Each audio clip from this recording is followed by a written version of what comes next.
Hey everybody, KMO here, and in about 2 hours and 45 minutes, I'm going to have 3 teeth cut out of my mouth, none of them which are loose. It's just that there's a persistent infection down there that is, it's not going away. Antibiotics don't do nothing to get rid of it. Those teeth have to go. The longer I wait, the more of my lower jaw bone gets eaten away. I'm really not looking forward to having a gap there. But anyway, that's where my head's at right now. Following up on last night's debate video, I went to bed before the debate was over.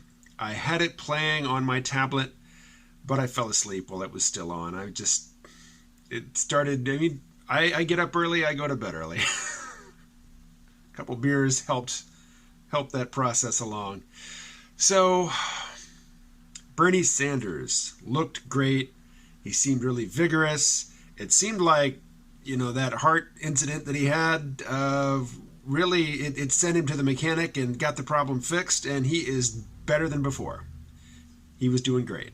Joe Biden looks good. Not even, looks good for his age. He looks good, and he is a charismatic fellow, but intellectually he is in over his head. He is not of the same caliber cognitively as the people he stands next to on that stage. He's just not. He's not up to this. He's just not. To me, it seems like elements of the deep state have thrown him under the bus. The media is still trying to prop him up. It is still trying to shield him and apologize for him and make him look as good as possible.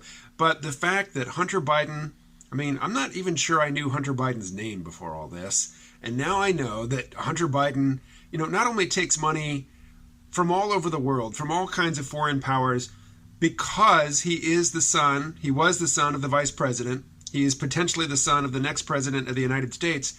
He just gets to ride that and take in all kinds of money from foreign interests. And the mainstream media is falling all over itself to say this is not corruption. The hell it isn't.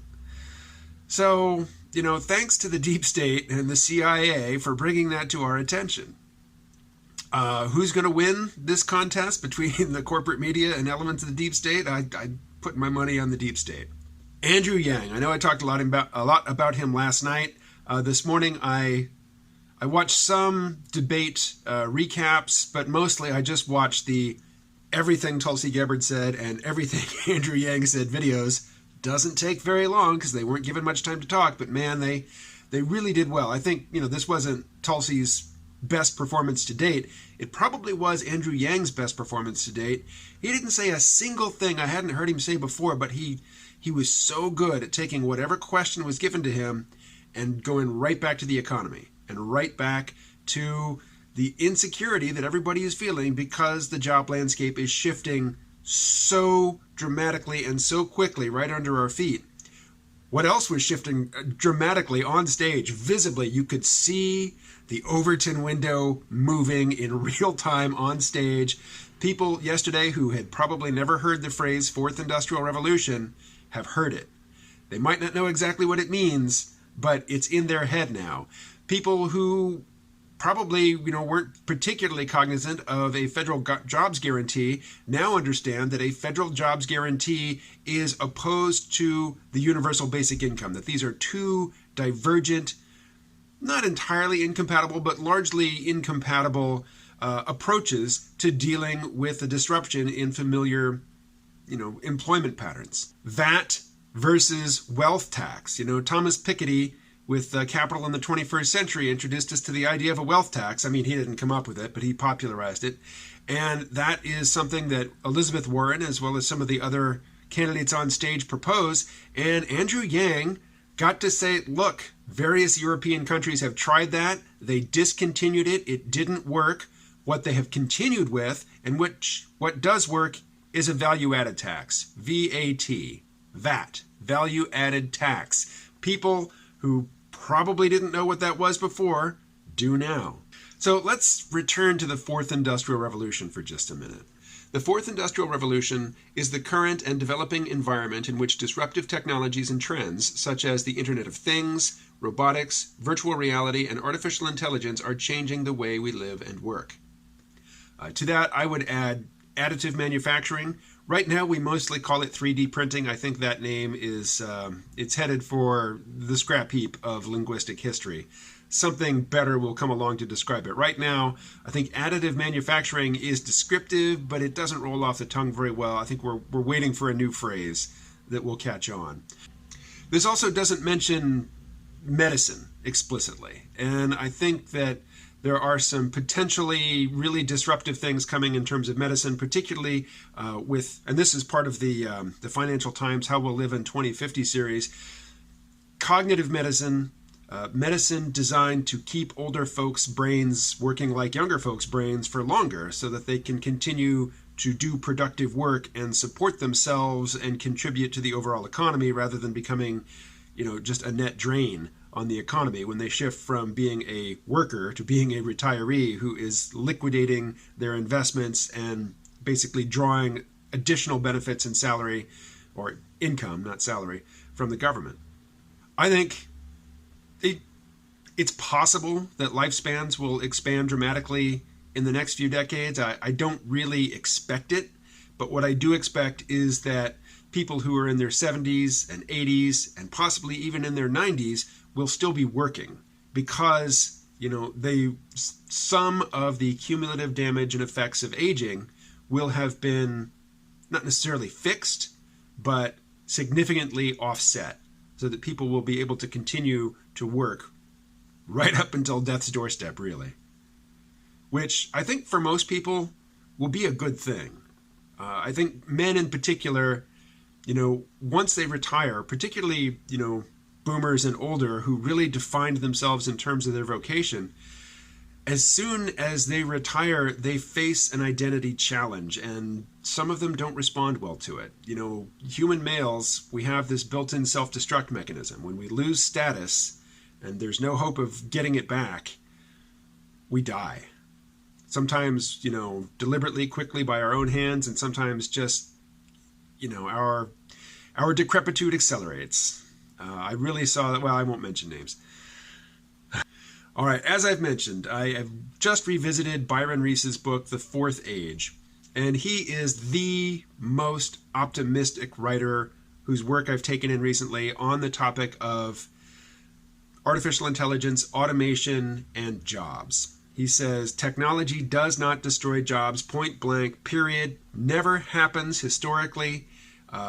So right now we are seeing a lot of people struggling in terms of finding productive work or, supporting themselves in the way that they have become accustomed to or they have, been conditioned to expect they should be able to. That's not technology's fault. That is, bad policy. And that kind of reflects the back and forth between Elizabeth Warren and Andrew Yang last night. Elizabeth Warren famously now said that this whole automation killing jobs thing is a nice story, but it's not true. And in the confrontation last night, in the back and forth between Andrew Yang and Elizabeth Warren, to my eye anyway, Elizabeth Warren just demonstrated that she really is looking at, 21st century problems and, only knowing 20th century tools to apply to these problems. So Andrew Yang is talking about, the cognitive effects, the emotional effects, the depression caused by children, particularly young girls, spending so much time on social media, looking at screens. This has effects that take place up here, and all Elizabeth Warren can think to do about it is break up companies. Breaking up companies may or may not change the cognitive effects, the emotional effects, the neurological effects that this technology has on all of us, but particularly on children who are using it from, the time they can hold a phone. This is the developmental environment in which their brain, takes shape. So, the 20th century toolkit for breaking down monopolistic structures in the economy is not fine-tuned to address these sorts of issues, which are the things that really, really impact our quality of lives and just the character of our daily experience. So, Elizabeth Warren on camera, particularly next to Andrew Yang, comes off as pretty blinkered, pretty ill-informed on the current state of play. But Byron Reese, his perspective, it basically favors Elizabeth Warren's position. He's saying, look, technology doesn't destroy jobs. It's bad policy that destroys jobs. And Elizabeth Warren is the one who doesn't have a thing to say about the technology because she gives no indication that she understands it. And so, she's the one who says, hey, we're gonna fix this with policy. And, as president, that's really all a president can do. The president cannot dictate, to the various companies that are investigating cognitive science and its application to information technology, data gathering, predictive modeling. The president doesn't get to set the research agenda for the companies that are advancing this technology. What the president has at his or her disposal is policy. So, to some extent, as much as I hate to say it, Elizabeth Warren has a strength and has a credibility behind her which didn't really come across on screen. Because on screen, when it comes to healthcare, she looked evasive. When it came to technology, she looked out of touch. As the front runner, she got a whole lot of attention. She got the most speaking time last night, and I don't think it was to her advantage. Hey everybody, I went on at length and read some stuff, and it's really more than I can put together before this dentist appointment. So I'm going to bring the video to a close here, and I will continue with these thoughts tomorrow. Talk to you then. Wish me luck.